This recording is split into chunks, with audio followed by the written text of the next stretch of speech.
자, 새마을금고가 작년에도 3월달인가 난리가 나서 제가 좀 이야기하니까 그러지 않다고 새마을금고가 난리를 쳤지요.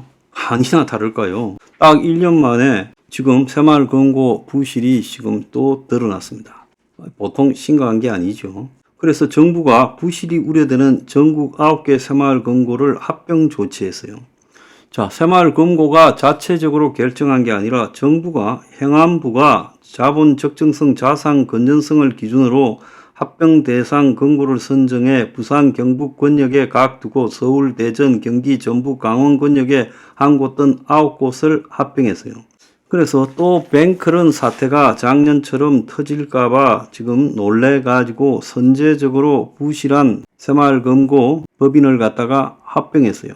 합병된 금고의 예적금과 출자금은 원금 이자와 모두 새로운 금고로 100% 이전했다고 합니다. 자, 그래서 이렇게 선제적인 조치를 취했다라는 것은 나놓으면 또 새마을금고가 부실해서 문제가 될 거다라고 터질까봐 정부가 지금 이 선제적으로 대처했다라고 봐야 되는 건데요. 최근에 인천에서 새마을금고가 굉장히 문제가 되고 있습니다. 자산 건전성 지표가 시중은행의 최대 130배가 됐다고 지금 이 경기 지역 언론들이 집중적으로 보도하고 있어요. 정부는 9개를 합병해서 급한불을 껐다고 생각할지 모르겠지만 인천에 없었잖아요. 그런데 대출금 회수가 불안정한 곳이 인천 53개 중에 23개라는 거예요. 그래서 절반 가까이가 경영이 어렵다는 거예요. 그래서 원금 손실, 배당, 불투명 우려에 자산 건전성 강화에 주력한다고 하나만한 소리만 하고 있어요. 그래서 인천 곳곳 동네마다 들어선 새마을금고가 협동조합 형태로 운영하는 은행인데 이 53개의 인천 새마을금고 중에 절반 가까이가 부실 채권과 대출 연체로 적자를 보고 있고 그래서 여기에 맡겨둔 예금까지 사라질까봐 주민들이 불안해하고 있다는 거예요. 그래서 인천의 53개 중에 23개, 43%가 경영 부실. 그래서 이 자료는 경기일보가 인천 지역의 새마을금고를 분석해서 조사한 결과입니다. 이 순고정 이하 여신이라는 그런 비율이 이제 부실 채권이 될 가능성이 높다고 보고 있는데 이게 3% 이하면 1등급이고 4에서 6%면 2등급이고 반면 7%가 넘으면 3등급 취약 수준이죠. 9%가 넘으면 위험 수준입니다. 그래서 고정 이하 여신이 9%가 넘으면 보통 이 위험이다라고 보는데 인천의 53개 중에서 17개, 32%가 4등급이라는 거예요. 그래서 4등급 위험 등급이죠.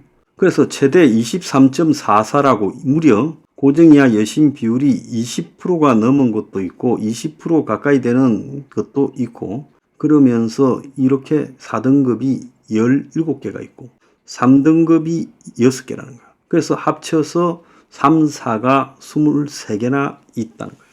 그래서 일반 시중은행 평균 고정이하 여신 0.18, 저축은행 평균 3%와 비교하면 시중은행 대비 130배예요. 그래서 대출금 회수가 불안정할수록 고정이하 여신 비율이 높다면서 새마을금고 수치는 일반적인 은행과 비교했을 때 매우 높아 경영이 불안정하다고 이 금융감독원 관계자가 멘트까지 했어요. 그래서 새마을금고는 지금 이렇게 되는 과정에서 PF 등 부동산과 관련해서 떼인 돈이 많아가지고 물린 돈이 많아가지고 대손 충당금을 많이 쌓으면서 문제가 발생했다는 거예요. 자, 13개 인천 지역 새마을금고는 2021년부터 계속 3, 4등급에 머물고 있다는 거예요. 자, 이런 새마을금고의 지금 자산 건전성으로 볼 때 출자금을 낸 조합원의 배당금이 돌아갈까 의심스럽고 예금한 사람, 이자들 받아야 될 사람들이 이게 돌려받는데 문제가 생길 수 있다는 겁니다. 그래서 이거 완전히 새마을금고가 아니라 일종의 시한폭탄이 되어가고 있어요. 그래서 이 연체율에 대해서 정부가 알면서도요, 금융감독원이 지금 최근에 금융위원회 행안부가 MOU를 맺고 행안부가 이걸 다 커버할 수 없으니까 정부가 이제 이 기존에는 새마을금고에 대해서는 들여다보지 못하다가 금감원 예보 중앙회가 새마을금고 중앙회가 검사 협의체를 꾸려서 이런 데를 조사할 거라는데 최근에 9개 합병한 거 그건 아무것도 아니고 눈 가리고 아웅이고 근데 실제 지금 검사협의체가 4월달 초나 꾸려질지도 모르고 검사협의체가 이걸 갖다가 처리할 수 있는 능력이 되는가 권한이 있는가도 지금 의문이라는 거예요. 그래서 제가 이 새마을금고 문제에 지적을 하는 거는 이런 새마을금고처럼 한국의 이 사각지대에 있는 금융기관들의 문제가 심각할 수 있다는 겁니다. 새마을금고뿐만 아니라 일부 상호금융기관들, 신협이나 각종 협동조합들에도 이런 유사한 문제가 있는 걸로 내가 알고 있어요.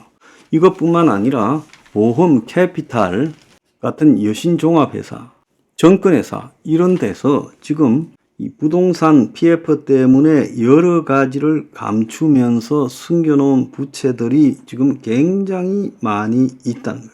그래서 작년에 새마을금고에 뱅크랜 사태를 겪었지만은 지금 인천 같은 경우는 43%가 폭탄이라는 거예요. 근데 새마을금고가 부동산 관련해서 비리도 있지만은 임직원들의 횡령 배임이 줄을 이었고 전임 중앙회 회장도 구속되고 그 간부들도 다 법적인 문제가 생겼잖아요. 직장 갑질, 성추행 문제, 취업 관련된 장난들도 있잖아요. 그래서 새마을금고가 돈을 다루는데 한마디로 이 모랄 해저드가 너무 심한 상태에서 방치돼 왔다는 거예요. 그래서 이 제일 그런 게 심한 곳이 지금 제가 볼 때 공식 금융기관 중에서 새마을금고다.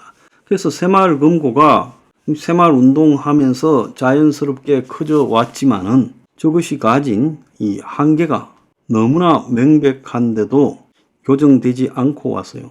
자, 오늘 보면 새마을금고 중앙회가 적자 전환에서 지난해 순손실이 2,500억 원이 늘어났다. 왜 그래 됐느냐?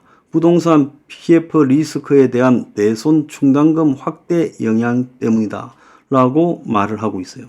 그래서 2022년만 해도 단기 순이익이 4,668억이라 했는데 새마을금고가요. 자, 자산이 2022년에 87조에 육박했는데 작년에는 103조가 넘었습니다. 100조가 넘었어요.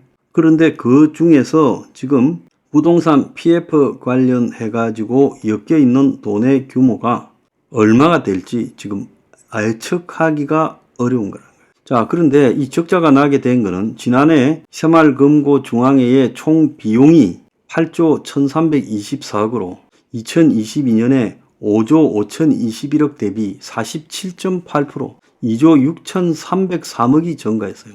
그러다 보니까 지금 이렇게 적자가 발생했어요. 금융기관이 적자가 발생한다는 게 예사로운 일입니까? 그 은행이 이자 받는 그런 돈 받고 이자 받는, 남돈 가지고 이자 받는 데서 적자가 어떻게 생길 수 있어요? 전부 그게 뭔가 하면 부동산 PF 연체 발생에 따른 대손 충당금 적립 등과 관련해서 사고 난 거 메꾼다고 이렇게 됐다는 거예요. 자, 그래서 저게 제대로 조사하면 멀쩡한 게 몇 개가 있을까가 저는 의문입니다. 그래서 이게 새마을금고를 비단 이야기하는 게 아니라 한국의 금융기관이 엉망진창인 게 천지다는 거예요. 이게 이제 좀 있으면 다 터져 나올 건데 앞으로 부동산이 장기적으로 어려울 거라고 보고 금리도요. 정부가 오늘 이야기했잖아요. 이복형 금감원장이 뭐라 했습니까? 고금리 장기화에 대해서 위험 요인을 관리해야 된다. 과도한 금리나 경계라 이렇게 말하면서 부동산 PF를 신속하게 정리해가지고 재구조화하겠다고 말했잖아요. 그래서 시간 끌다가 자기도 큰일 나겠다고 생각을 한 겁니다.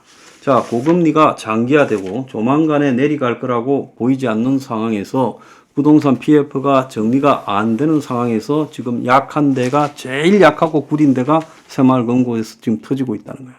자, 이런 부분들을 매우 심각하게 받아들여야지 그걸 갖다가 외관상으로 보이지 않게 인수합병 9개 했다고 끝날 문제가 아니에요. 내가 볼 때 인천은 절반을 인수합병해야 될 걸로 보여요.